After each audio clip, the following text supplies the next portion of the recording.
ढोंगी बहू। प्रीति एक पढ़ी लिखी लड़की है जिसकी एक अच्छे घर में शादी हुई है। प्रीति का पति राहुल एक मल्टीनेशनल कंपनी का मैनेजर है जो आधे महीने विदेश में ही रहता और छोड़ जाता है अपने मम्मी पापा को प्रीति के भरोसे, जिसे इस देश को सुधारने की चुल ने परेशान कर रखा है। मम्मी पापा, कल एक डॉग वैक्सीनेशन का शिविर है तो मैं वहीं पूरा दिन रहूंगी। आप मेरे लिए खाना मत बनवाना। अरे बेटा प्रीति, वो बाई तो काम छोड़कर परसों ही जा चुकी। एक नई बाई देखनी पड़ेगी। माँ, आप तो जानती ही हो ना कि मैं कितना बिजी रहती हूँ। अगर कल मैं नहीं गई तो कुत्ते एडॉप्ट ही नहीं हो पाएंगे। देखिए, हम इंसान तो बोलकर अपनी तकलीफों को बता सकते हैं, लेकिन वो बेचारे, उन्हें हमारी ज्यादा जरूरत है मम्मी। अरे बोल के भी हम क्या हासिल कर पा रहे हैं। अब ठीक है बेटा, तू जा, मैं खाना बना लूंगी।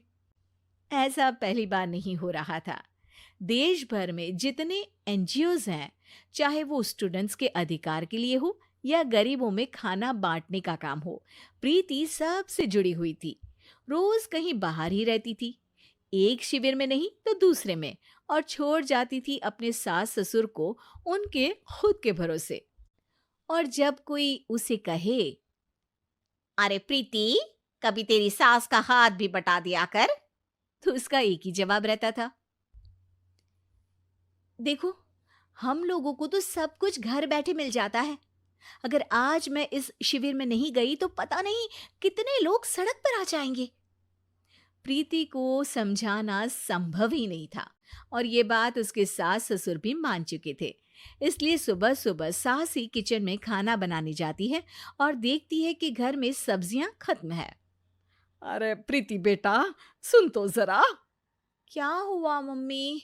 मुझे बहुत लेट हो रहा है, और आप तो जानते हो ना कि अगर मैं इस शिविर में नहीं गई तो। हाँ हाँ, कुत्ते एडॉप्ट ही नहीं हो पाएंगे, सब जानती हूँ। अरे पर घर में सब्जियां खत्म हो गई है। अरे जब तू वापस लौटे ना तब लेकर आना, ठीक है बेटा। ठीक है मम्मी, चलिए मैं चलती हूँ।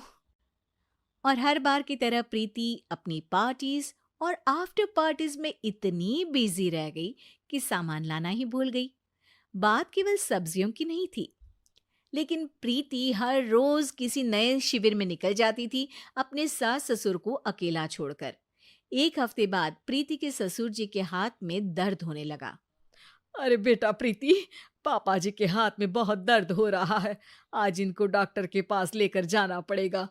"अम, ठीक है माँ, आप हो आओ, मैं बाहर ही खा लूंगी। अरे बेटा, मैं कैसे ले जाऊं? ये काम तो हमेशा राहुल ही करता था, और मुझे तो डर है कि कुछ ज्यादा बड़ी बीमारी ना हो जाए। उफ़ो, आज मुझे मेडिकल शिविर में जाना है। बेचारे बड़े बुजुर्ग जिनके अपने फैमिली वाले उनका ध्यान नहीं रखते, उनका पूरा मेडिकल चेकअप होगा। अगर मैं नहीं गई तो आप तो जानते ही हो, उनका चेकअप नहीं हो पाएगा। और हाँ बेटा, तू जा, मैं कुछ ना कुछ कर लूंगी।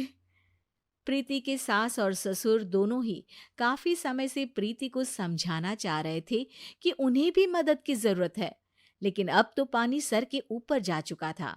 उधर प्रीति शिविर में पहुंचकर सबसे मिल रही थी।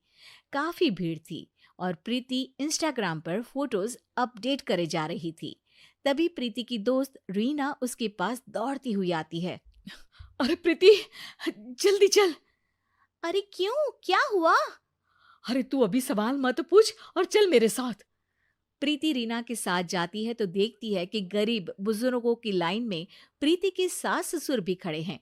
प्रीति को समझ में नहीं आता कि ये क्या चल रहा है। उसके ऑर्गेनाइजेशन में सबकी नजर उसके सास ससुर पर थी, और प्रीति को लगा कि बात उसकी इज्जत पर आ गई है।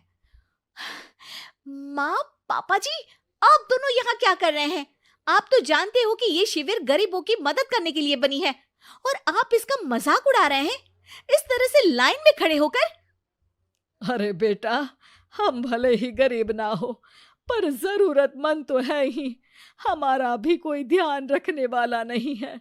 मेरे पति के हाथ में दर्द है, मैंने सुना कि ज़रूरतमंद बुजुर्गों का यहाँ फ्री में इलाज हो रहा है, इसीलिए चले आए। अ, नहीं, मतलब मैं तो प्रीति को समझ में आ गया था कि समाज को संभालने से पहले उसे अपना घर संभालना चाहिए और वो सर झुकाकर अपने सास ससुर से माफी मांगती है।